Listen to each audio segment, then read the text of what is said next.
Hello, I'm Dr. Richard Kettlecamp, interventional and structural cardiologist and medical director of St. Luke's Heart Care Services.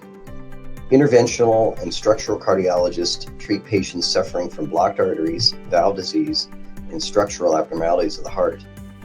One of the most common and serious valve conditions is aortic valve stenosis, the narrowing of the aortic valve opening due to the buildup of mineral deposits like calcium.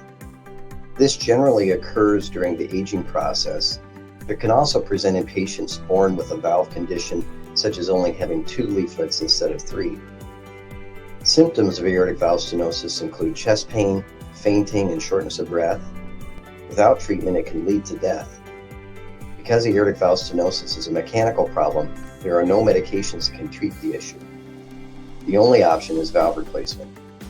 One of the newest procedures is called Trans-Uric Valve Replacement, or TAVR, aka Tavr.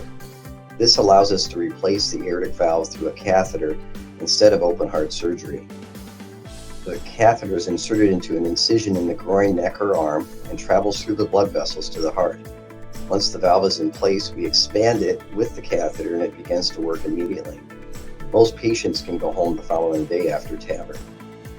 For more information about Tavr and the advanced procedures only available at St. Luke's Hospital, visit UnityPoint.org or call St. Luke's Heart Care Clinic at 319-364-7101.